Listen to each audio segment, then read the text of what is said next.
Wes, by the way, you had asked earlier. I went with a local brew, Hopadillo. Actually, it's an IPA. Oh, Hopadillo. Yeah, it's a Carbach Brewing Company. Yeah, down in Houston. Yeah. I had never tried them before, and got recommended by them from somebody else, and I tried their lager and their pale ale and that, so it's pretty good. I'll send you a link. I read something over the weekend about a brewery in North Carolina. I can't remember the name, but they make what they describe as a milkshake stout or a milkshake. Milkshake IPA. Might be pretty darn good. Could be terrible. I don't know, but yeah. Wes, is that a Cubs hat, but it says cats? No, it is a cat's hat that says cats. 4 cats. We had this debate last week, Mike. I'm glad you're so observant. We thought Absolutely. It was that too. That's what I'm here for. My grandfather used to manage the cats way back in 1927 through 29. So anytime I see a piece of cats memorabilia or anything, it's okay. I buy it because you can't find it anymore. So I think it looks fantastic. It's a good looking hat there, Wes. Oh, good. And it was on sale. All right, you guys ready to kick this one off? Let's do it. All right. Welcome to the Killer Frogs, the podcast all about TCU athletics from the fans' point of view. My name is Sean Fouché, and this is season 4, episode 21 for January 23rd, 2018. Joining me on tonight's panel are Killer Frog Emeritus Wes Phelan. How you doing, Wes? Man, Sean, I'm doing great. How about yourself? I'm doing good. I think we've all figured out now that it's a Fort Worth Cats hat you're wearing instead of a Cubs hat, but still looks good. Are you still batching it, by the way? Yes, I am. I'll be batching it till the end of May. So if you guys want to grab some beer and ribs and come on down, I'm welcoming you with open arms because I am lonely. So come on down. So I'm surprised you haven't found yourself into a little bit of trouble. Your wife's gone until May. That's quite a long extended trip. Well, I haven't said that. I mean, no, I really haven't done much. I went and worked out, and that's about the biggest trouble I've gotten into. So, not much. I'm living a sad life here, guys. It's terrible. Playing the part of a homebody. Yeah, playing the part of a homebody. All right. We also have the boss, Ryan Zeller. Hey, Ryan. Hello. I had a couple of comments from people who listened to last week's podcast. They were wondering how do you actually navigate by the North Star? Yeah, exactly. That was the problem. You have to ask. I'm really surprised here. Well, land navigation in a dense forest, navigating by the North Star, that's a trick. So exactly.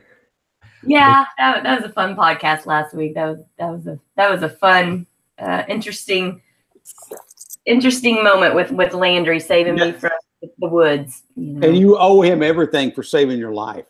I do. I definitely do. Yeah. I think Landry, I texted him that the podcast was out, and he just responded with, I can't even remember what it was. It was something like, he goes, oh dear, after seeing his picture on the Did he like the picture of himself wearing the knight's armor and everything? That was pretty good.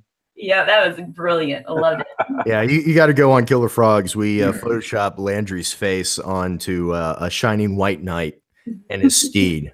So if you haven't listened to last week's podcast, Landry Burdine was on, and he was talking about how he came to Ryan's rescue in the middle of the night when Ryan got lost in the woods. And very heroically. Yeah. He lives, just so people know, randomly meet me out in the woods. He lives behind my parents. No, that's not what I was insinuating. Don't destroy the story. He lives behind my parents. They live on a lot of acreage out in the Lido, and we were looking for a lost dog, and I found myself just as lost as the dog because it was pitch black and very, very wooded. So did they find the dog? That's the important thing. That dog is still there. He still will not come up to the house. Everybody, we have dog sightings. We have this texting pool, and people will send out a text. Just saw the dog. So, dog is healthy, eating. Won't come up to the house. Oh well. I'm glad Wes asked it because I also got some comments on Twitter. People were wondering if the dog has been found yet, and we may have to start a hashtag for that or something. Yeah, the heck with Ryan. What about the dog? Yeah, we should do that. And also joining us on tonight's panel is Mike Dilbeck, founder of Responsibility and the upcoming Dignity U. He's also a diehard TCU fan. Mike, thanks for joining us tonight. Oh, I'm so excited, so honored. It's great to be with y'all. Yeah, thanks for joining us. So we're going to get into a couple of things here tonight, but to get started, let's talk a little bit about basketball. Ryan, you want to take this one away?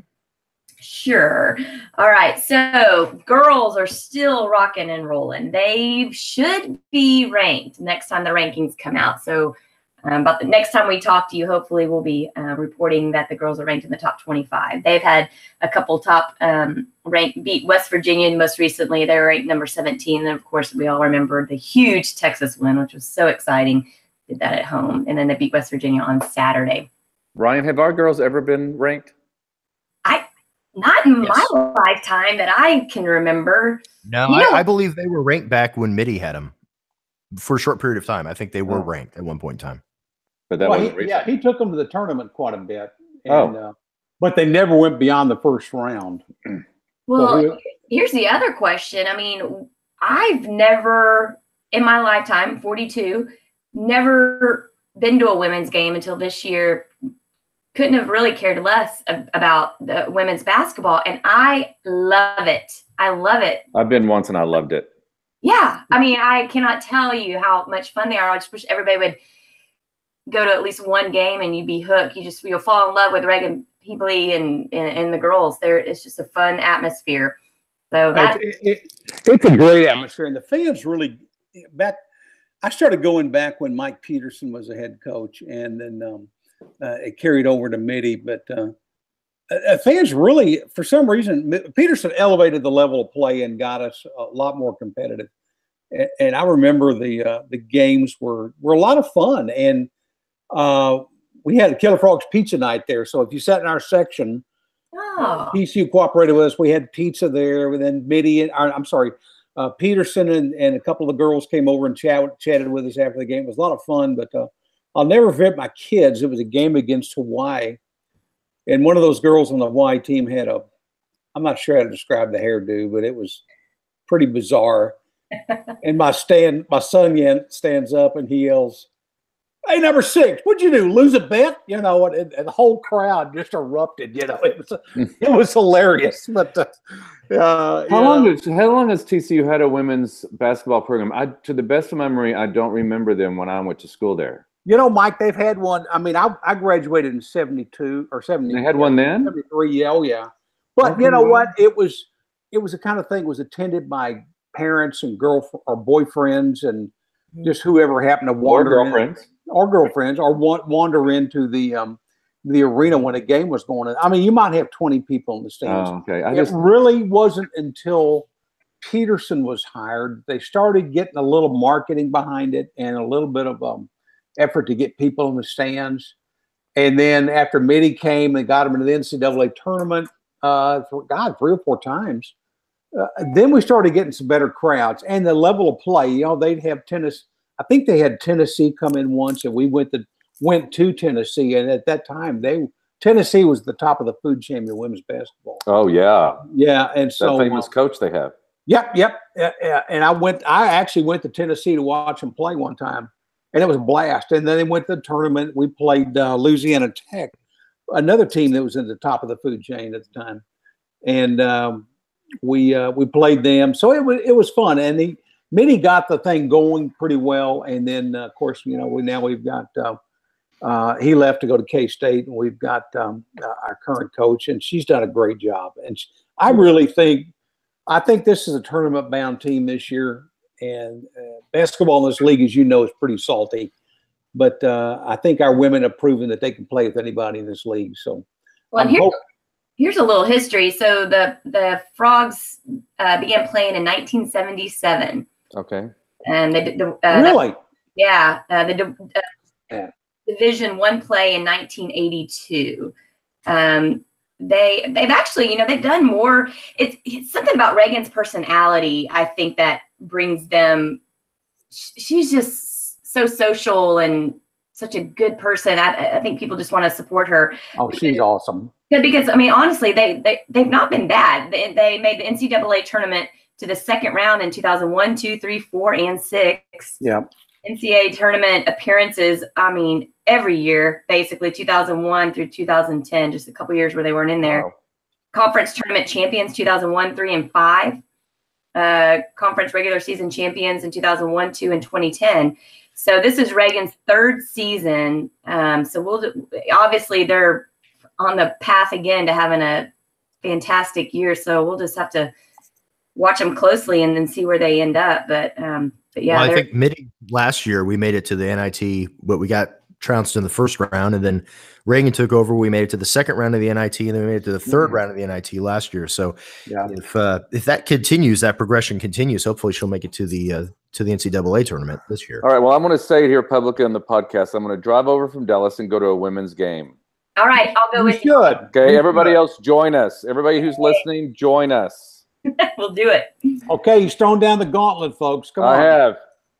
I don't waste time here, people. No, it's a lot of fun. I mean, when I was there, Wes Peterson was the coach when I was there, and he that was the time where I was in the basketball band. I probably would never have gone to a women's game if I wasn't, in the basketball band, and we were kind of being paid a small stipend to do that. At the time when I was at TCU, the band students didn't make any money. If you were marching, you were expected to do so, and it took up a whole lot of time. And so the only way to kind of make up for that was to be a part of the basketball band. Of course, you had to be chosen to do that at the time. So that was at the point where you're in, Daniel Meyer, and like you were saying, Wes, when your son stood up and heckled, if one person got up and heckled, everybody heard it because there was practically nobody there. Exactly.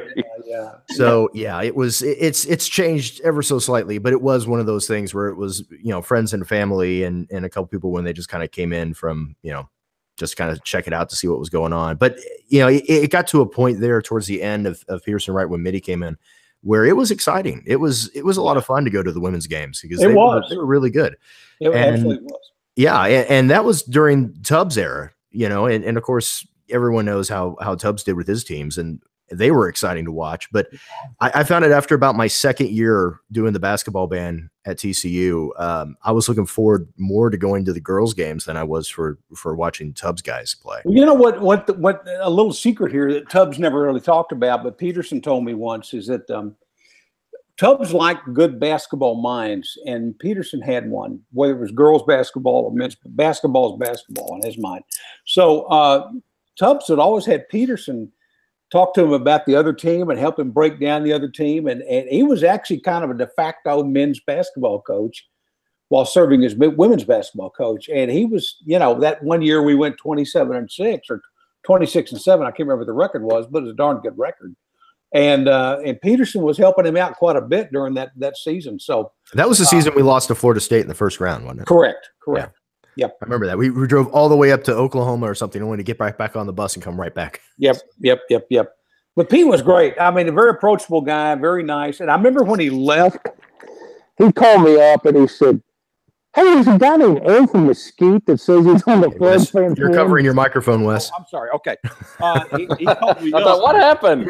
Yeah, Wes went underwater there for a moment. When he took that job for Wake Forest, from Minnesota. He called me up and he said, "Hey, there's a guy named Earl from Mesquite that wrote me a nice letter. Do you know who this is?" I said, "Yeah, I know Earl."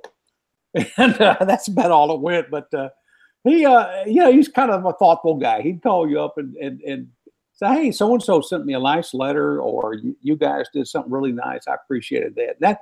That kind of endeared me to women's basketball at TCU. And just because Pete was such a great guy and so approachable, and he made the team very approachable. And I miss him. I don't know where he is now. He went to Wake Forest and he was at North Texas, and I have no idea where he is now. But he was one of a kind, really nice guy, and a good coach. Well, I'm just feeding off the passion and the contagious excitement of our friend Rima Rohn. I mean, she is oh my gosh, she's like their #1 fan, and I'm just finding it to be so contagious. Yeah, I know. I told her the other day, she asked me if I was coming to one of the basketball games, and I said yes. And I looked at her and I was like, because I don't want to get in trouble. I feel bad telling her no sometimes. I can't physically, I cannot be at every men's basketball game, every basketball game. There's no way. But she really is. And you get a guilt trip if you don't get there. So with that being said, Saturday, the women are playing OU at 2:00 in Florida. At home. So be there. Be there if you can get there. Take your family because it's a family atmosphere. So don't make Rima mad. So that's right. There you go, Mike. That's the game you need to show up for. There you go. No, I might. I'm looking at that. Hey, Wes, real quick. Mike Peterson is the head coach, 3rd year at North Texas. Oh, no, I thought he left North Texas, didn't he? No, according to them, he's still on their on the website. He's local. I thought he was gone. Well, it's good. I need to call him up and say hi. So, or see if I can find Earl from Mesquite and have him write him.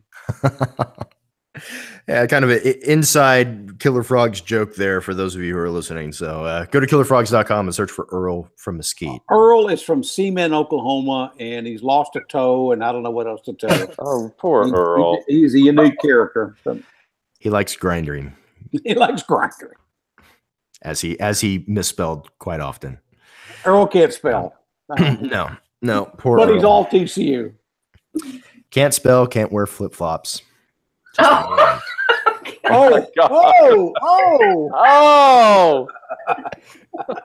Just saying. Okay. Boom. It's gonna be that kind of show. That's right. Oh, we're just going downhill now. Let me have another drink here. Let me have a drink of wine right now. And on that note, how about we talk about men's basketball? Yes. Come on, boys. Gosh. So since the last time we spoke, they did beat Iowa State. Yeah. But we did yesterday. We dropped one to Kansas State, right, on the road. Yes. Yeah. Heartbreaking. It's heartbreaking. And these guys are constantly they're such close games. Oh. Like Landry said last week, if they could just figure out a way to win, find a way to get over that hump and find a way to close out games. This team is something special, and if they can just get to that point. But again, this is the toughest conference in the nation, and they're competitive, or highly competitive in every single game. So it's so far Big 12 is all sports analysts are talking about how deep it is, how competitive it is. Yeah. Yep. It's all that and more. I mean, there's not a single team in this league that's got a losing record, and it's tough. I mean, it's a tough league, and losing Jalen Fisher wasn't a good thing, but Alex Robinson meniscus, right? Yeah, meniscus. Yeah, he's already had his surgery. And they said out for the year. Yeah, he'll be out. There's no way he can come back in time for the tournament. But my gosh, we recruited better than we've ever played. We've got a good competitive team that's hanging in there in a very tough league. I mean, we got no reason to be anything but proud of this team. But they need to learn to win the close ones and tie it up, wrap the whole darn thing up a little bit better than it had been. Well, I'm not sure if we want to go there, but I'll just throw it out there in case we do. A friend of mine told me that, Jamie Dixon, of course, our Coach Dixon, got ejected yesterday. Yes, he did. And Channel 5 said, and what? Let me see what she told me. It's something like he's only been, here it is. He's only been ejected, where is this? Like 6 times in his life. Or 6 technicals in his life or something, and 4 of them were yesterday. So what the heck was going on yesterday? I don't know about his career, but sometimes you get a technical, and I'm sure he knew what he's doing. Well, I think what I heard, the ejection caught him by surprise. It was his second technical. But, sometimes you do that to fire your team up and bring them together a little bit. Yep. And so I know Tubbs used to get them on purpose. Oh, here's the deal. That's what she told me. So I got a little bit wrong. Dixon has had a total of 6 technicals called on him in his career, 4 by the ref that was yesterday. So it wasn't necessarily yesterday, but 4 by that ref from yesterday. Oh, interesting. Tinfoil hat. Something out for him. That's Fracture, yeah. Oh, refs are perfect. They never make mistakes, and of course they never hold grudges, and they're perfect. Mm-hmm. Did you by chance watch the New England game today, Wes? No, I didn't. Okay, it was good. I watched the end of it. I was pulling for Jacksonville, but there were a couple of non-calls in that game both ways. It was kind of iffy. Anyway, did Brady's hand affect him very much? Obviously not. Not in the fourth quarter. Yep, but hey, another TCU Horned Frog in the Super Bowl, so that's right. That's good, right? And Marcus Canada's on the injured reserve list, I believe, but well, he still counts. He'll get a ring and he'll get to go. Well, in Big V now, I think Philadelphia is. Big V. If they haven't already won, they were well on their way. It's 38-7. 38-7. I think you can Big V in the Super Bowl. Yeah. So there were 4 minutes. Did you also read that TCU has more offensive linemen in the still in the NFL than any other college right now? I didn't know that. Really? Well, did you hear this? This is interesting. So Mike told me this morning that there are only 2 TCU football players invited to the yes, there are. Does that not surprise you a little bit? Yeah, the combine. So Kyle Hicks and no Boom, Boom, right? I mean, those 2 guys. I'm kind of surprised Sloatman didn't get up. I mean, he's big. Howard or Bozen? Yeah, I mean, Bozen, right? Mm-hmm. Now that doesn't mean they won't get drafted, or it doesn't mean they won't get a free agent contract. But Ryan, you're just infatuated with Bosen's hairstyle. The hair. Exactly. She's on camera flipping her hair left and right. So it reminds me of the Saturday Night Live skit with, doggone it, I'm so bad at remembering famous people. Fabio, yes. Oh, good old Fabio. It's so funny. You're not the one braiding those cornrows up for him, are you? No, I like it all natural. Okay. Does he have dreadlocks? He does. He wears them a lot. He actually looks pretty good with dreadlocks, but I like it when it's all natural. Yeah, Ryan said that one of our previous. I've never paid attention, but I saw him with his helmet off during a game, and I said, "Oh, dude, what are you thinking? I mean, come on, have you looked in the mirror? That's just not a good look for you, pal." So, anyway. I have a feeling Matt Bosen could take the field in pigtails, and Ryan wouldn't mind. It's true. And I'll tell you what, I don't usually get infatuated with any of the players, but my football buddy that sits next to me at the games, Miss Diane Hill, she's one of my friend Chris Hill's mom. So she's like our parents' age. And she was like, "Oh, that Bosen," and I was like, honestly, I didn't even who he was. And I looked down and I thought, this is hilarious. So the rest of the season, we just decided that he was our guy with the hair. So, well, if you like the long hair, yep. Excuse me, then Ben Wilson coming in from our freshman recruit, he's got that long hair. He's kind of that. Oh gosh, who's that Green Bay Packers player? There's the long blonde hair. Clay Matthews. He's kind of that Clay Matthews look. Oh my God, I love those commercials with him and Aaron Rodgers. Oh, he is funny. Yeah. Yeah, those are great. Speaking of commercials, can we segue into the Super Bowl commercials and all that? Well, sure. Are we finished with this segment? It's your podcast. Whatever you want to get. When you want to talk about Stranger Things season 2, we can do that. There's a show of commercials coming up with some football thrown in. Yeah.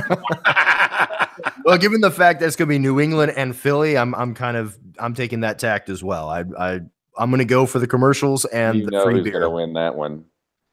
Free beer. Who's got free beer? You think Philly will?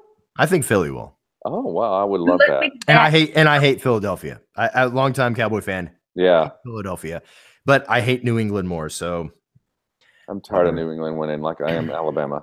Yeah, I agree. I mean, I don't hate New England. It's just, yeah, I'm with you. I'd rather see somebody else have a chance. It's boring, the same people all the time. Yeah. It's called a dynasty. It is. And until we have one, I'm going to hate them. There you go. Yep. There you go. Well said. So, Ryan, what are your plans for the Super Bowl then? Well, until tonight, I really didn't have any because I have just been, I haven't really been into the football. I like college football, and I don't like professional anything. I don't really either. I don't, and so not even like wrestling. No. Lord. Weirdos. So, I mean, of course, I want the Cowboys to win, and I like to follow our guys. So, I guess I'd like to. I mean, it's a win-win, I guess, because our guys are on both teams. So, whether it's V or Marcus Cannon, yay, good for them for winning a Super Bowl. But as Mike was saying earlier before we got on the podcast, it's the commercials, and I still have the commercial. It was something they did last year where they just had all the commercials from all the Super Bowls in history, the best commercials. And that's something like I talk about all the time, are commercials. So I don't know who the big players will be this year, if it's Doritos or Pepsi. Yeah. It's Bud so. Light seems. Oh, to be you've heard setting it up. what Pepsi's doing, right? No, what's Pepsi doing? They're bringing back. Oh darn it! What's her supermodel's name? Cindy Crawford. Wow. To do an old commercial that she did before when she first started being a model. Where she drives up and gets out of the car and goes. They're bringing that back, and her son, who's also a model, is now going to be in it. Oh. Her son. Her son. Oh, okay. Well, I didn't know that. Yeah, that's what I just heard the other day. You know, she begged me for years to go out with her. I'm sure she did. Just leave me alone, Cindy. Go on. She leave you for Earl? Yeah, he's left me for Earl. I already love Earl. Yeah. And let's met him tonight. Earl's a classic. Earl is a classic. So I've seen a couple of teasers, obviously, throughout today's games. I think Bud Light's setting something up for the Super Bowl, and there's a couple other ones that are doing it as well. Or is it Budweiser? Budweiser makes me cry. The Clydesdales and the puppy. You know. Oh, yeah. Is there a reason you're holding up a knife? You know, I like to sit here and flick this knife open. I don't makes me feel tough. You know?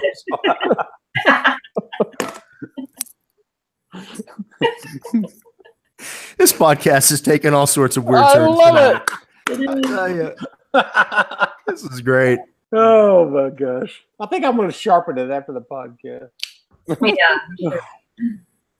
Oh man. I'll probably accidentally stick myself in the eye with it. So anyway.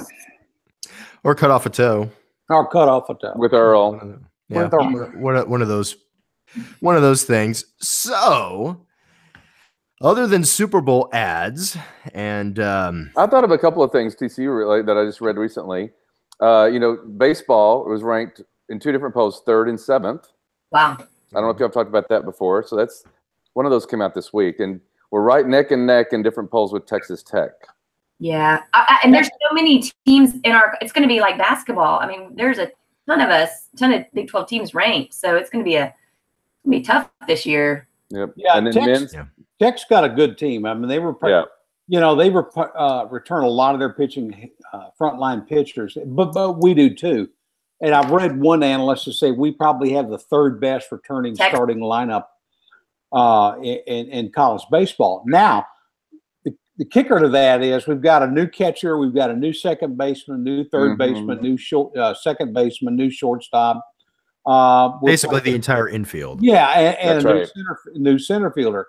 We need Josh Watson to pick up the bat and become what he was doing. Start hitting home runs again. Yeah, like he did as a freshman. And then Wes, you're covering your mic. Oh, I'm sorry. And we need Lucan Baker to smash the ball like he was a couple of years ago. So, we got a lot of things to come in. And it's tough to get the World Series, but we got the team that could do it potentially. So we'll keep our fingers crossed on that one. The thing I'm worried about is getting to the regional and then somehow being paired with someone like Texas Tech. No, that'd be bad. I read something that the NCAA was looking at redoing that structure. Yeah, they had talked about it a couple of years ago. I think they're seriously looking at it for this year. And I think they may even made a proclamation.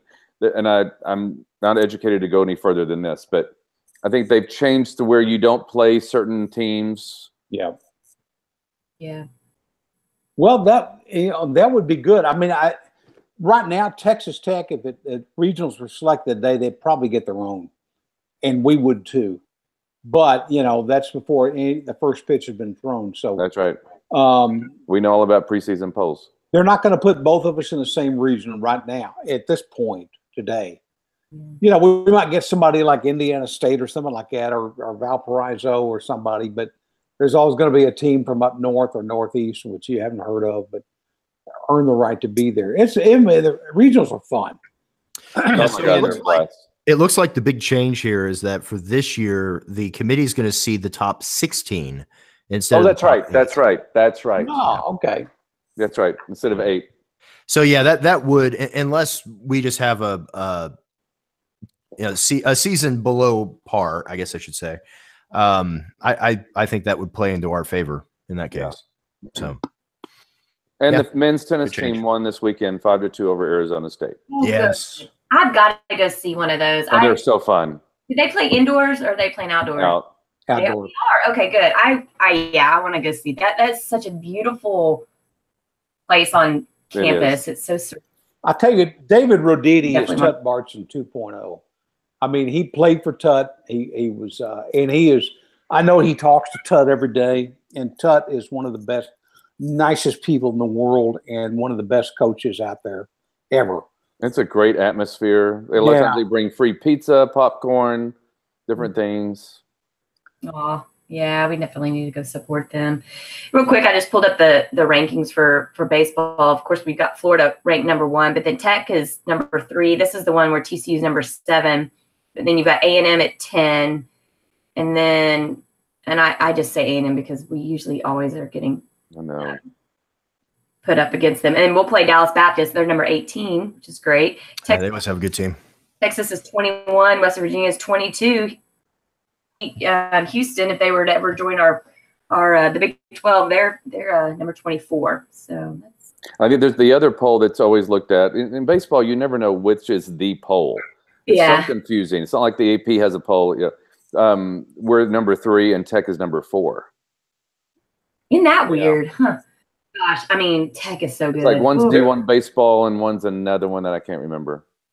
Well, there's Perfect Game. There's D1. Oh yeah. There's a lot of them. I mean, Tech. It doesn't matter which one. Tech's going to be up there in the top 5, but they're a good team, and they're definitely going to be the one we need to focus. We need to focus on all of them, but they're going to be a tough one for us this year. I think we get them here this year, don't we? Or we have to go out to Lubbock. Oh, we get them here. Get them here. Good. All right. Yeah. Well, then we'll have our crowd here. And I say end of April, I think. I say this every week too. Everybody mark your calendars for February 20th. That's the first home game of the season. Yes. So, I'm so excited. I'm coming up for baseball. That. I'm coming up. Yeah. For just the listeners that don't think they like baseball. I moved to Fort Worth a few years ago, and I was like, oh my God, I can finally go to something athletic. I was living in Chicago. The only thing happening was baseball, and that was probably had the least of my interest. But I went out there because there was nothing else, and I promise you, I've never probably been more addicted to a sport besides football. I crave it. I feel at home, like my soul is happy when I'm at Brown Lumpton Stadium. Yeah, and it just you'll find yourself getting hooked. Yep. So I encourage all TCU fans to come to a so game. much fun. I'll tell you, Mike. I mean, I lived basically down Bellard Drive for a long time, and I could walk to the games. I could walk back, and I never missed a home game. Never missed it unless I had to be away on business. Now that I live in Georgetown, regrettably, that's the one sad thing is I come to the football games, but I don't go to quite as many baseball games I used to. And I miss the heck out of it. But you're right. So great. You get addicted to it. And totally. It's a great atmosphere. Coach Schlossnagel is fantastic. He's approachable. The players are approachable. The atmosphere is great. When you meet, fellow Frog fans that you become friends with, and I mean, they're diehard, like the women's basketball. I mean, like all of our sports, really, but it's so great. Well, and two, on Sundays it's family day, so dollar hot dogs. Yeah, dollar hot dogs. They'll have some other treat like ice cream that's free or $1, and then they have bounce houses set up. They're giving away free T-shirts, face painting. And then after the game is the best part. We usually, since we don't have children, we go find some, and so we kidnap them. We do. We bring other people's children to the game. Give the parents a day off. They can go be adults, and we have them. They love to run the bases, and then you get to go through the dugout and with your poster or a ball or whatever. And actually, I don't know if they let you bring balls. Anyway, whatever, it doesn't matter. And have the players sign the poster, which is so cool because I always have to negotiate with the kid that says you don't get to keep this poster. They have the posters there for you. Yeah, that's right. They do. It's super nice. And then the players are so engaging. I mean, they sit there, they look at the kids, they talk to them, and it's really pretty special. And I know the football team and all the other sports do that too. But this is every Sunday home game. Every Sunday. Yeah. Nice.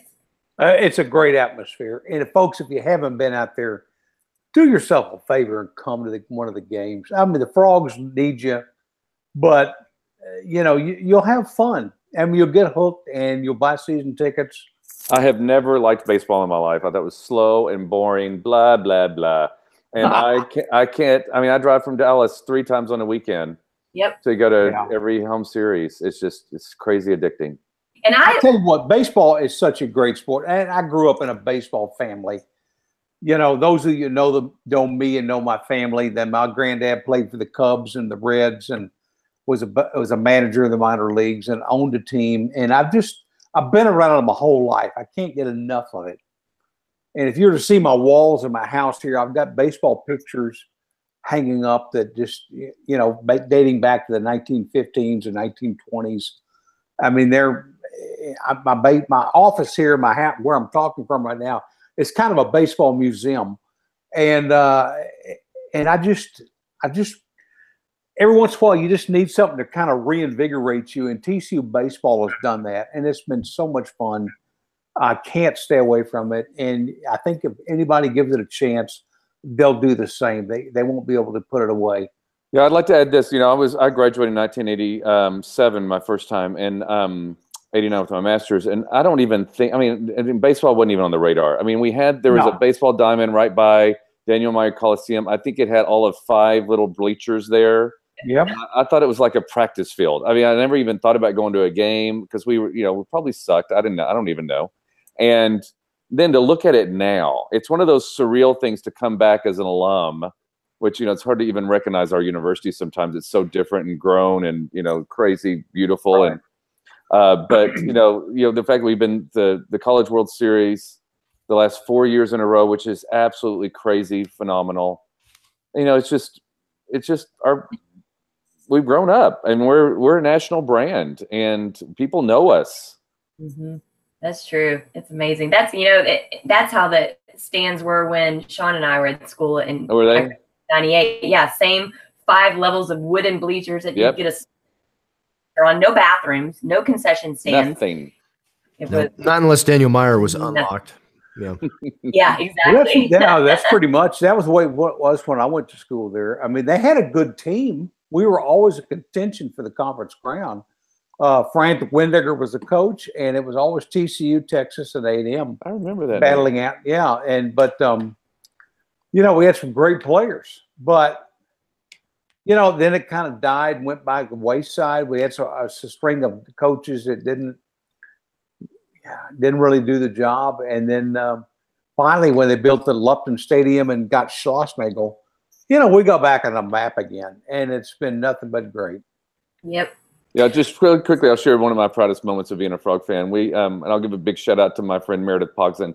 Her and I drove up to Omaha last summer, and we saw the first game, which we lost to Florida. But then we were going to play A&M, so we stayed over, and we were at the Omaha Zoo that afternoon. We were in our frog wear, and we ran into all these A&M fans, and we thought, oh, they're going to be cocky. They're going to yeah, we're going to get you revenge.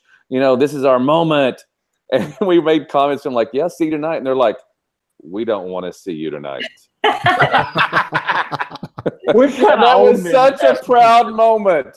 Oh my God. You know what? I have a similar story. So Mike and I were just walking in downtown past the A&M Host Hotel, and they were all out on the patio having a happy hour or something.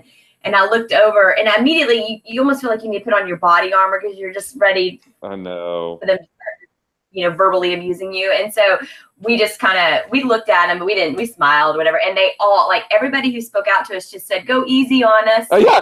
I'm not. I know. Okay, this is it's greatness. They weren't cocky at all. We really don't want to play y'all. We're for good reason. We kicked their butts. Yeah. Yep. Exactly. We have owned them past couple 3 or 4 years. Oh, knock on wood. Knock on wood. Exactly. With all that, let's move on and let's talk about Mike. Oh my God, let's do. Mike's just been sitting back waiting for his big moment. What about me? Okay, here's your softball, Mike. So you graduated in 1987 with a bachelor's, a BA in speech communications. Yep. And then you got an MBA. So now you're heading up 2 organizations. Or is that one organization? It's really one organization with 2 different programs that I've executed, and implemented, yeah. So tell us about your programs. Okay. Well, the first one I started about 10 years ago. I was a filmmaker at the time, and I've always produced films and videos for higher education, for colleges and universities to use, and really more specifically the fraternity and sorority community on a national level. Then they would pass my programs down to their local chapters. And I produced a program. I'd done this for several times on different subjects like hazing and drug and alcohol abuse and communication between the sexes. Well, in 2007, I produced a film on a phenomenon in higher ed called bystander intervention.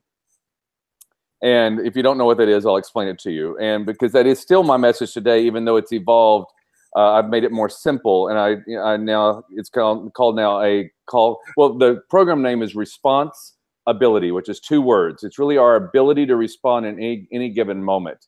And the tagline is a call for courage, because in those moments, courage is demanded. And it's really any moment that we see something happening in life where our moral compass is telling us that's wrong, that's offensive, that's unhealthy, that's abusive, that's violent behavior, that we are more, our gut is saying do something or say something, do something to help either prevent that situation from going any further, or at least help it be managed down to a more manageable level. And then there's some situations that are very risky. You don't want to put your life in danger, but there's other situations down to just where an offensive comment is made. And you're like, you kind of maybe sometimes laugh along in nervous laughter, but you're thinking, oh, that was so offensive. And we don't call people out. We don't stand up for what's right, either in the moment or later. And that phenomenon is called bystander. And it's, a lot of times people don't understand what I'm saying. You're a bystander to what's happening. It's called bystander behavior. And my message really is in the world of bystander intervention, meaning empowering people to actually, what I call, go beyond your fear and your shame to stand up, step in, and speak out for what's right. That's my definition of courage. I think we've all seen instances where we could have stepped in. I certainly have in my life, and once I did when I saw a kid that I think it was Target's back in probably back in the 90s. And I don't know what he was doing, but the dad was mad, and he was really hitting that kid pretty hard. Yeah. And as he reared back, I was a dad at that time, and I just grabbed his hand and said, "Why don't you hit me instead?" He's had enough. Oh, that's great. Give him a break. And the guy said, "I'll kick your ass." And I said, "Go ahead." Yeah, rather me than kick him. My ass. And it's one of the few times in my life I've got nose to nose and chin with a guy, but I was so livid at beating the snot out of that kid that I just said, you know what, you take me on. You may beat me up, that's fine. I don't care as long as you don't beat him up. And you know what? He backed down. Yeah. He finally backed down. And I walked away going, and my blood pressure is probably through the ceiling and my heart was racing. But you know what? I couldn't take it anymore. But Wes, this is awesome, because when did that happen? How many years ago? Oh my God. It's probably back in my kids were, my son was joined in 80 and my daughter's, he's probably 1990, 1991. But think of how many moments in your life have happened that you don't remember, but you remember that. I remember that. Yeah. And I was mad. I mean, I was ready to rip, I was ready to tear into him and do what I had to do to, stop him from beating that kid up. And the kid, it was just wrong. It's just bring wrong. It in, since we're talking about sports, we bringing it back to TC. I want to, I'm told a lot of times, or I read on Twitter or I read on Facebook pages that, people in our stands, like say at a football game, they witness fans, either our fans or other fans, being inappropriate, with their language or their behavior.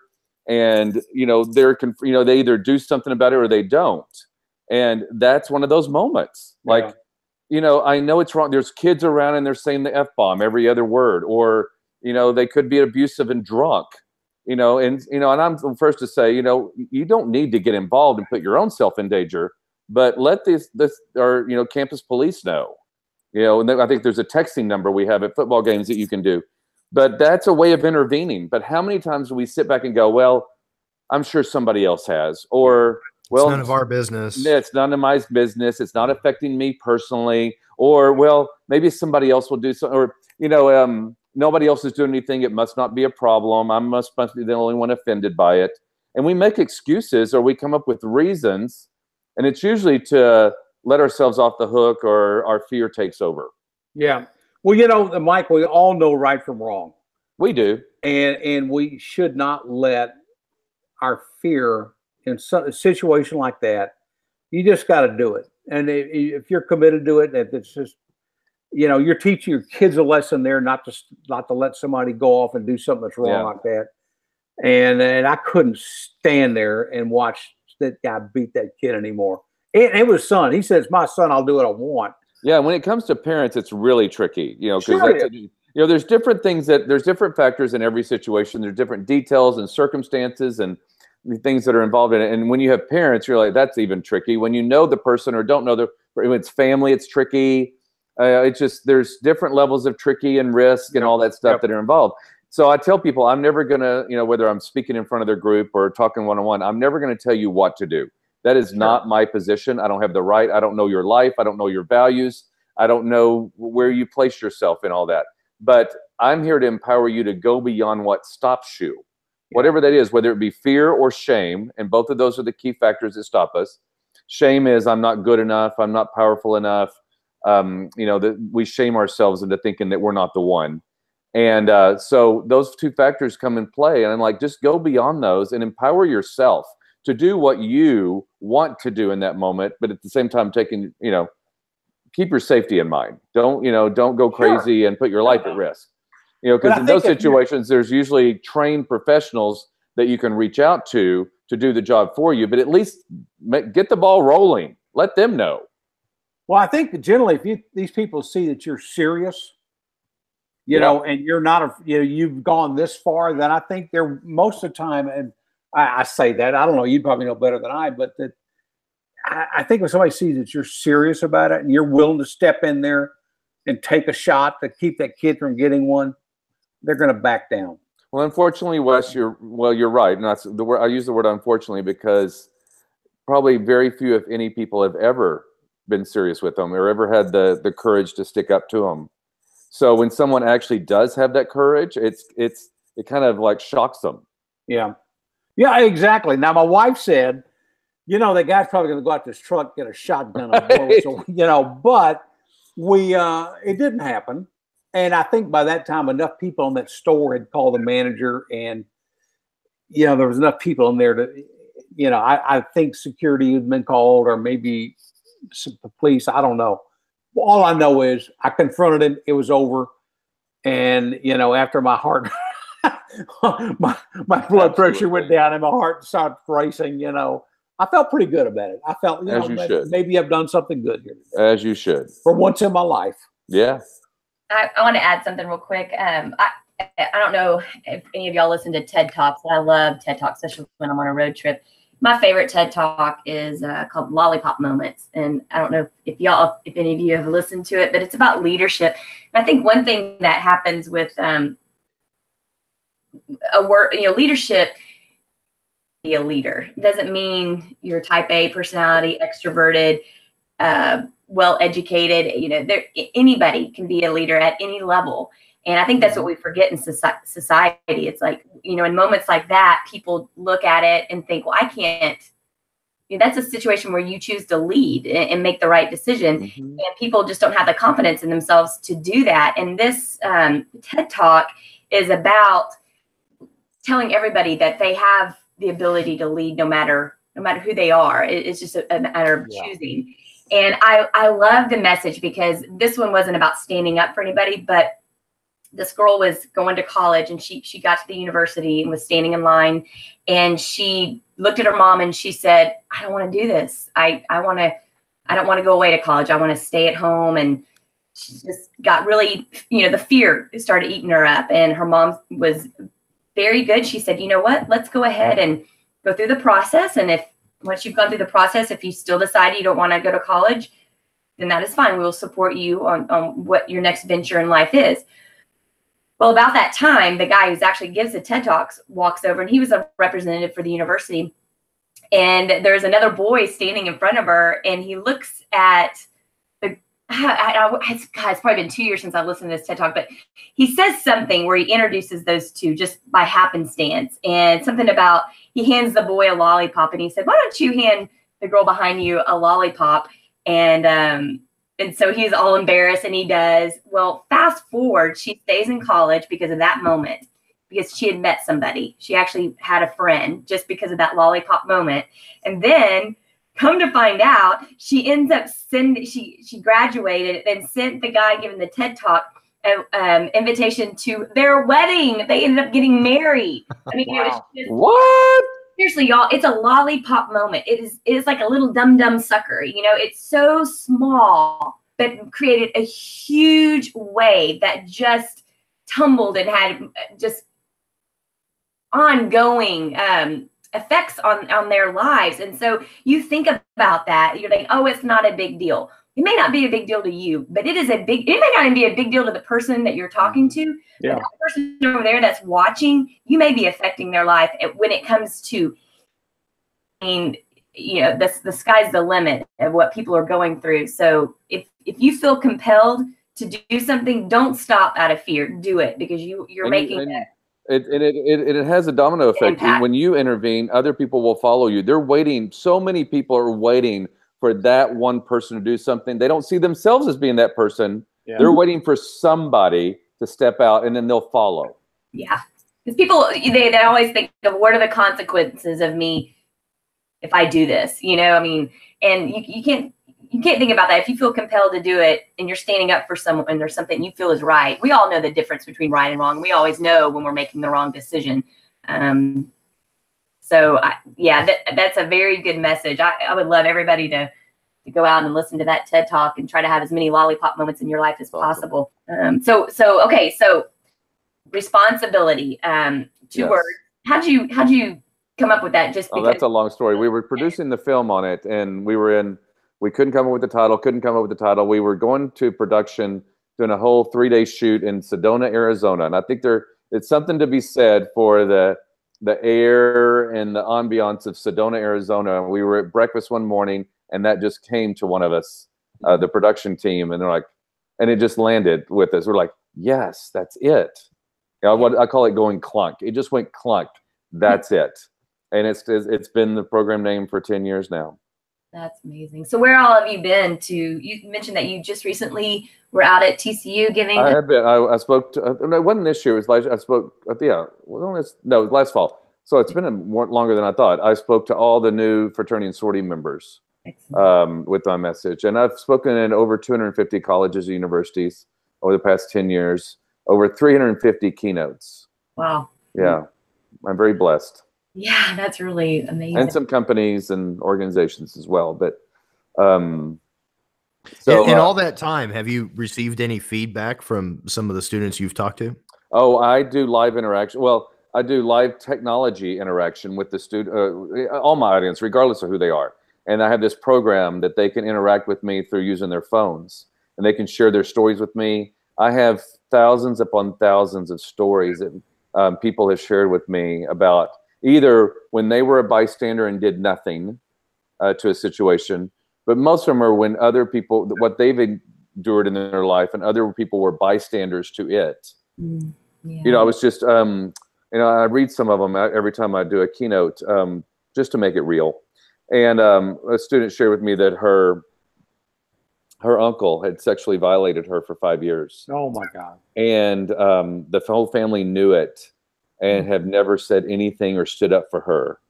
And, you know, it's situations like that. It's, you know, it's heartbreaking stories like that, just, you know, there was one that I read that, you know, they saw a man in a wheelchair that was stuck in the middle of an intersection near campus, and all the cars were honking, but no one would help. His battery had run out. Oh, you know, things like that. Right. And yeah, we have a gentleman who lives around us, who's a double amputee. Yeah, similar. He's got one of those, but he goes everywhere in the neighborhood. I mean, I'm not talking like a couple of blocks here and there. No, he'll be taking that thing like a good 3 or 4 miles down the road to go to the store or something like that. Yeah, there was a time where his wheelchair gave out and my wife pulled over and nobody was helping him. And my wife pulled over and helped him out and became good friends after that. Isn't So that I mean, amazing? yeah, it's just little things that people just too busy, or they're just trying to stay in their lane, so to speak, and they don't kind of cast a wider net as far as what's going on around them, or be a little bit more empathetic about some of the other people that are around them that may need. It may just need something, just a small thing. It's something as small as just saying something. Sometimes it's all that matters. Yep. Exactly right. Yeah. So Mike, after you've gone and you've talked to all these different colleges, well after you've done your talks, have you received any emails or phone calls or Facebook from any of these students years later that have said, I really impacted me? Recently an email from a woman, a sorority woman on a campus, and I just spoken there. I can't remember what campus it was, but she said that she was out with her sorority sisters one night. They were at the bars and they were just walking down. I think this campus, like a lot of campuses do, they have a row of bars, and they were just kind of walking down the sidewalk, and they saw this one other girl that was kind of passed out on the ground, and people literally walking over her, walking around her. Even this one girl stops and says, "We need to take care of this." And even her friends were like, "Oh no, just, she can take care of herself, whatever." And she says, "No, I'm not gonna let her." And so she got her to the hospital because she was she was that far along with alcohol poisoning. And this is probably the most amazing story I've gotten sent. And she got her hospital. She stayed in the lobby of the emergency room waiting to see if she's going to be okay. And the doctor came out and says, "Are there any friends or family here for this girl's name?" And she says, "Well, I'm the one that kind of made sure she got here. I don't even really know her." And the doctor came over and took her hand, and the doctor says, "I need you to know that you literally saved her life." Wow. Yeah. She was so far along with alcohol poisoning. Had she not been brought to the hospital, she was going to die. Wow. Terrible. Well, it reminds me of, that fraternity, I think it was last year, where they were hazing. It was the, forgotten everything since I was in school, what the names of everything are. But he was a freshman, and then it was being, what do you call it? Was it TCU? Yeah. No, it wasn't. Oh. God. But, where he was passed out, fell down the stairs. This is Beta at Penn State. I mean, yeah, Penn State. Oh my gosh. That story, I followed it. I was just. Yes. The fraternity members are in court now and being sued because basically for being bystanders. Yes. It's terrible. Yeah. They didn't, they knew, they let him fall down the stairs. They did nothing for 10 hours. Walked over him and that's disgusting to me. Disgusting. But. Yeah, so it's been pretty amazing. I'm very blessed to be able to share the message I do, and I never know if it makes a difference. Sometimes people don't tell me; they don't want to brag. People don't, you're like, "Oh, you're such a hero." I'm like, "Oh no, I was just at the right time at the right place." People like to invalidate the good deeds they do, which drives me crazy. I'm like, "No, own it, share it, inspire people with it." It's a matter of being in the right place at the right time. That's what people say. Like, this is what they always say. "Oh, anybody would have done that." And I'm like, no, nobody else was. No. Exactly. In my case, when that happened, I saw red and I got mad, and that's what caused me to step in. Otherwise, I might have been one of those guys walking around. But I had 2 kids in my case, and I just couldn't stand to see somebody beating a kid who could not defend for himself. And we're hearing, I think it's in society today with the Me Too movement and everything that's going on with sexual violence and sexual harassment, and we're hearing more and more about people that knew. There's opportunities for people to do something about it, but they get scared, and they, in corporate world, you know of something in the corporate workplace, and you feel like, well, I may lose my job, or I'm going to be ostracized by my fellow employees, and there's just so many reasons we come up with, but. We also shame ourselves for when we don't. And you got to just really ask yourself the question, what's more important to you? Yeah.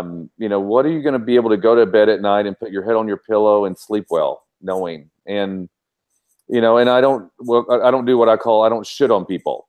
I don't tell them what they should do. I like that. You get to say what you do, but hopefully we'll inspire people to think differently and open up their minds and their hearts to go a little bit further and empower themselves to do what they've been scared to do before. And because a lot of the behaviors we see are patterns. People, a lot of times people that do inappropriate behavior, they'll do it again, and we know it, and they say inappropriate stuff. We all have those friends that just always say inappropriate things, and what we have to ask ourselves. A lot of us have that crazy wild uncle at Thanksgiving or whatever. That's whether they're homophobic or racist or whatever they are, and they just oh, there's Uncle Fred doing his deal, and we just let them get away with it. People have tolerated it for years. Since becoming an uncle, I find that stereotypical trope to be rather offensive. Only because you feel guilty. Yeah, is that it? Crazy Uncle Sean. There you go. Well, it could be because all of my relatives are Spurs fans and I'm a Mavericks guy. Well, there you go. There you go. Yeah. No, you're absolutely right, Mike. It's a situation I see because I as a college professor myself, I see it on campus all the time. Students, they don't feel like they don't feel empowered to be able to speak out. Oh no. Because they feel like I don't know if it's a matter of we're very narcissistic in the society. We've grown to be that way, and it's like this is my own little lane, this is my own little thing, and I'm not going to let anything else kind of bother that or kind of upset. John, you know what it is most of all, especially with college students, where they are in their development, and they go off to college for the first time. A lot of them, it's their first time away from home. They're kind of shedding their high school identity and starting a new one, and it's all about belonging. It is all about belonging. Yeah, getting along with their colleagues. Yes, and they don't want to do anything to risk that not happening and being accepted and being popular or being liked, and they will put that ahead of everything else. Yeah. And unfortunately, that all starts with parenting. It does. You don't have to take classes to be a parent. That's what needs to change. And I don't know if that's ever going to be a possibility. I have to share this story. Recently, and not too recently, but recently enough, I got an email from a person that had heard me speak on their campus, and she was a she's a staff member in the administration, and she wrote me an email, and we become good friends. And she says, because of your talk and kind of resonated in a way with me that I started thinking about the way I raised my child. She says, and I realized that I tell my son all the time, don't tattle. She says, what am I setting him up for? Mm-hmm. Is he now going to be the kind of person in life that goes throughout the rest of his life, not, quote unquote, not tattling, not being the one to speak up when they see something wrong? So she goes, I have totally redone how I say that and how I talk to him and how I empower him, because I want you to know if there is something happening, you should speak up. And it was just really great that she made that connection, because I think a lot of parents, and with no malicious intent whatsoever, but just, don't tattle, honey, don't tattle. And, don't get involved. You don't want your kids to be a brat or a busybody, gossip, but you do want them to have like you said earlier, a moral compass. There is a difference between gossiping and standing up for what's right. Correct. Absolutely. Correct. Do you want me to tell you about the next one? How long do we have? Yes. Take it away. The next one's called what? Dignity U? Well, to be totally, I'll just total full disclosure here, and I think Ryan knows this, that I've spent, the last 2 years have slowed down away from me because I've gone through battling cancer twice. And I'm doing great. I just finished my treatments for the last cancer. And so that kind of slowed me down. And it also kind of, you change your outlook, you change your perspective on life. And while I've been totally proud of what I've done with responsibility, it also kind of caused me to say, okay, what's next? And a lot of people have, especially higher ed, have been asking me, what's next? What's the next big conversation we're going to have that's going to shift things? And I started looking at that and talking to people, and I wanted something kind of related in the same domain as what I've been doing. And what started, to continuously rise to the surface as a conversation we need to start having more about is this concept of dignity. Dignity is a word that's sometimes thrown around, but not really known what it is. A lot of times it's tied with respect. but they're not really the same. And so I started doing more work into it. I read a book by Dr. Donna Hicks out of Harvard University, and she travels the world with Archbishop Desmond Tutu and talking to countries and organizations, and really in the name of peace. And she determined that the greatest access to peace is to be talking about dignity. And in every situation, and I now define, and Donna defines dignity as our inherent value and worth in life, meaning our inherent, like we're born with.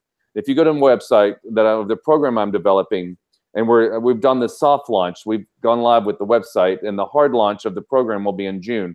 But it's Dignity U, which is the letter U, not YOU, dignityu.com. Really standing for Dignity University. And it really is, the metaphor I use is we're born with a full glass of dignity. And there, as babies, and then as toddlers, as children, we're full of life. We're full of joy. We're full of confidence. We're full of self-esteem. There's nothing we can't do. There's nothing we won't do. We want to live every day fully. We just want to go to bed at night. We can't wait to get up in the morning and tackle life again. And then life happens. Then we start having interactions as growing up, and with people start saying things to us or start interacting with us in a particular way. And in those moments, some of them, not all of them, but if something's said inappropriate or offensive, or we're treated in a way that's harmful, that situation is a violation of our dignity. It's a violation of our inherent worth and value in life. We don't leave that interaction having been built up. We're leaving that interaction having been torn down. And when that happens time and time and time again, that glass of dignity is less and less full. And we're walking around in life with a lack of dignity in ourselves, a lack of self, lack of value, lack of worth. We don't know ourselves as valuable and worthy like when we were children. And so what can we do? What conversation can we have to educate each other, empower each other, to think before we act, to always leave every interaction with another human being having built them up rather than torn them down, rather, having honored their dignity rather than violated it. In other words, having filled their glass rather than emptied it. Okay. And that's going to be what Dignity U is all about. I love it. Love it, love it. Interesting. So how do we, if we want to, where do we go to listen to some of your talks? Well, I have my personal website is mikedilbeck.com, which is DILBECK. That right now is mostly comprised of responsibility and a call for courage. And there is a video of me there speaking. There's some other media interview stuff and like that. I don't have as much video as I would love to have. There's going to be more and more. I'm going to start doing more blogging and more video blogging on dignity as we've now soft launched this thing to start really engaging people in the conversation. It's initially going to be a program for colleges and universities. It's underwritten right now with by 19 national fraternity and sorority organizations. So it'll be made available to colleges and universities across the country. But I'm absolutely committed that we grow it into the general society, that this be a conversation we take to companies and to organizations and to just groups of people to have us think differently. Quick story I'll share with you just to kind of make the point is when I started doing this research and this work, I really didn't know myself until I read the book. And if anybody wants to go get it, it's called Dignity by Dr. Donna Hicks, and you can get it on Amazon. And she's an expert consultant to Dignity U, and we're going to be using a lot of her work for it. And I just kind of was in the world of it and thinking about it and looking at my own actions. And I'm a pretty nice guy, and I treat people with dignity most of the time.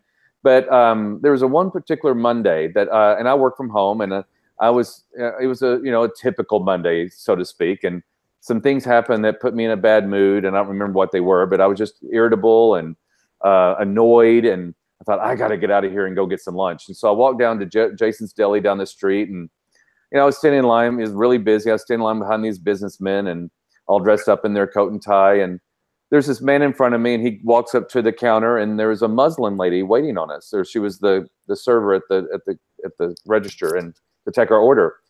And he was not nice to her, and he was quite offensive and condescending and rude. And you could tell she was just putting on her smile, but she was just really impacted by his behavior. And in that moment, I thought, I don't know if I'd exactly do what he was doing, but I could tell the way I was annoyed and irritated with just life. I was probably going to go down that same path and treat her in a way, maybe not as bad as he was, hopefully, but I wasn't going to add any value to it. I wasn't going to make her smile authentically. I was probably going to add to whatever he did. But then because of the work I've done and educated myself already, I stopped myself. I thought, no, you're not going to do that. You're going to make this woman's day. And I shifted myself around in my attitude. I smiled at her. I complimented her. I praised her. I gave her my order for just a sandwich and some chips and a drink. And she rang me up. And then I looked to my right. And there was this, you can always, never hardly find gluten-free cookies. And I try to eat gluten-free. And there was this gluten-free chocolate chip brownie. And I'm like, oh my God, I want that. And I grabbed it. I said, is it too late to add that tomorrow? She goes, oh no. She goes, as a matter of fact, just take it. Oh. She said, you've made my day. That's sweet. Yeah. So I have a blog article on Dignity U called Why Dignity? I said, it's all about the cookie.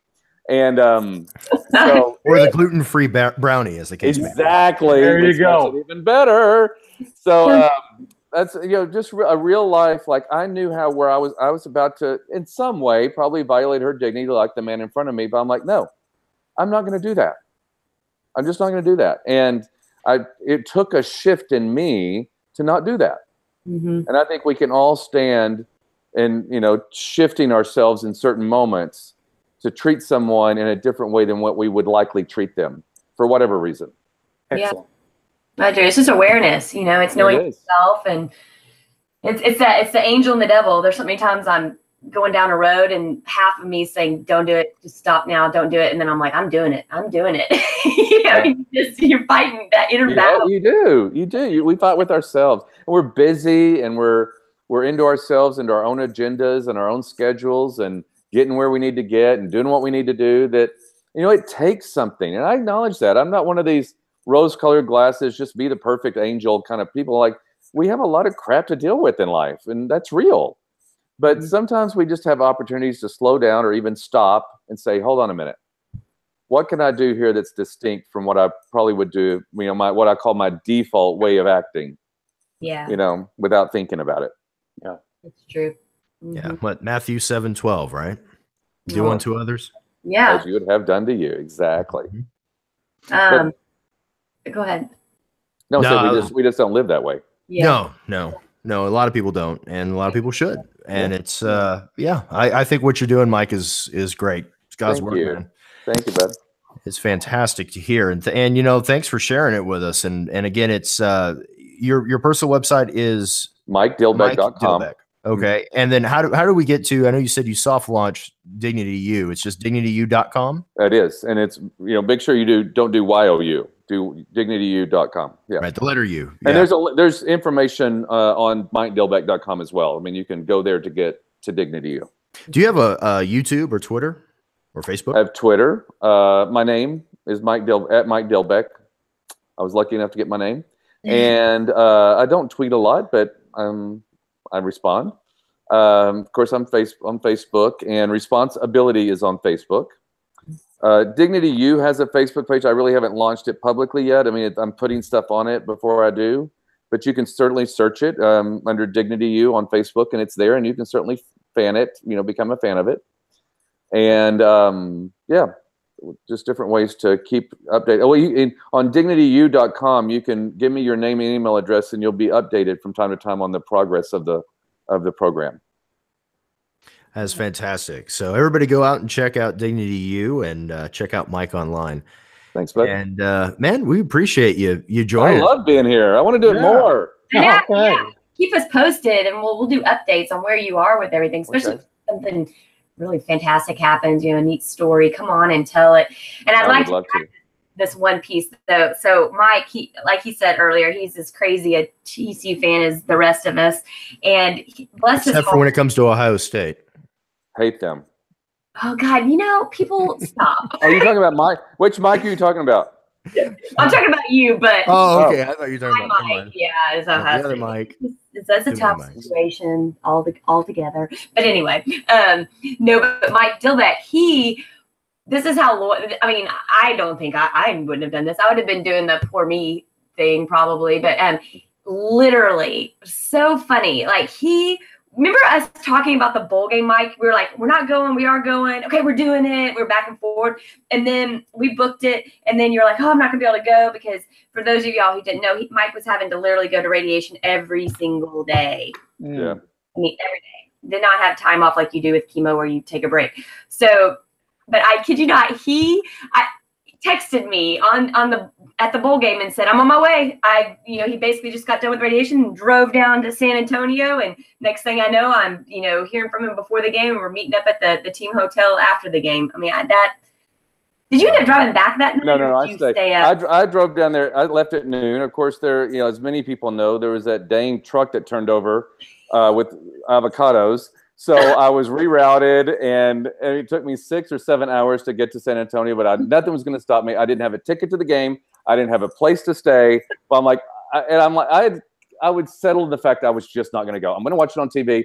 But I got back from radiation that morning, and I'm like, I can't sit here. I cannot sit here and not be at this game.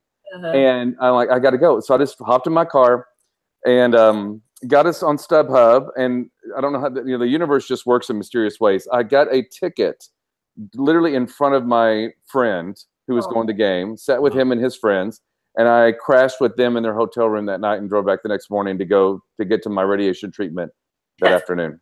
Yep. That's amazing. That's dedication, That's a fan, folks. After radiation treatment. So nobody has an excuse if you live in Fort Worth to not go to the SMU game next year in Dallas and say, I have to drive to Dallas. Right. Exactly. After radiation treatment and you go down 35. Geez, man, that is that is something special. Well, I mean, I think a lot of TCU fans would. I mean, I don't think I'm special, but I just couldn't sit at home.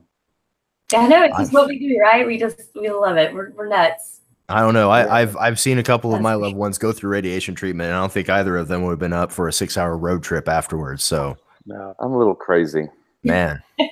Good thing. Oh, well, wonderful. Well, we thank you so much for joining. I loved it. Thank you. Thanks, Mike. We do these every Sunday, so you're welcome anytime. I would love to do it more. Yeah. By the way, we talked before the call. We need to remind everybody I don't know, when's it coming out? When would this come out? Yeah. Tuesday. Tomorrow night's game. Oh yeah. Yes. Okay, so we're gonna foreshadow. We're not gonna jinx it because I'm very superstitious, but we're recording this on Sunday. By the time you hear it, it'll be Tuesday, which means TCU will have already played men's basketball against West Virginia at 8:00. That's when Purple out. Yeah, purple out. So hopefully next time we record this, we will be back in the top 25 after beating a really good West Virginia team. So we're not out yet. We find out tomorrow. Oh yeah, that's true. That's true. But we were 24. I know. Yeah. Well, I mean, the win against Iowa State was helpful, but that loss against Kansas State that didn't help. At the wrong time. Did not help. Oh well. Yeah, you never know. So. No, but come on down and cheer on the Frogs on Monday. Yeah. And then, and if you guys did go yesterday to go yesterday, we're acting like it's Tuesday. It's really hard. It's like time zones, I know. Yeah.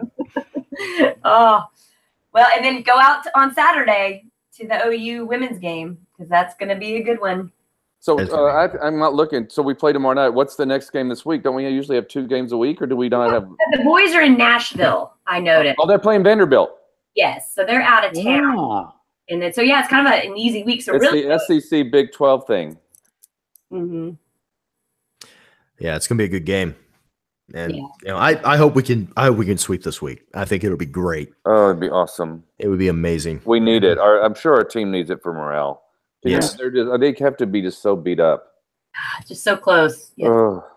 Yeah, but I trust in Jamie Dixon. I mean, that guy knows how to rally a team. And and it's a long season. They got to peak at the right time. And it's almost worrisome if they're killing it right now and then, don't do anything at the tournament. So, He said last week that this team is as good as any other team in the Big 12, and they're going to do some great things down the rest of the schedule. I think. Yeah, I agree. I agree. They just need that experience, that get over that hump, learn how to win, get that experience, and then they can close out games. And remember last year when Jalen Fisher went out and we won the NIT. Oh yeah, that's right. Yep. Love you, Jalen. But I'm just saying. Yep, that was amazing. They rallied for sure. So I remember watching that. I'll always remember where I was and what we were doing. Oh my gosh, I was at Fred's Hamburgers. Were you? We were just sitting on our. Oh, were you there? Ah, man, we almost went there and then we didn't. But we were sitting on our back patio cooking out, just Mike and I, and we had. Oh God, it was so much fun. Such a beautiful evening. It was so much fun. So yeah, well, cool. Your Mike is a trooper. I know, I'm lucky, but I do put on red once a year. I know you do. We'll forgive you, except for the third week of next season. Exactly. There you go. Yeah. All right. Well, with that, Mike, again, thanks for joining us. I loved it. Thank you. You're so welcome. Well, we appreciate you coming on, and we've reached the end of the podcast. But before we have the little outro that we normally do, I do want to point out we didn't have player or coach of the week, but I do want to single out one player that we didn't talk about earlier on, and this is track and field. I don't know if you guys had seen this, but and I apologize for the last name, but Derek Mokaling ran the second fastest 600-yard time in collegiate history.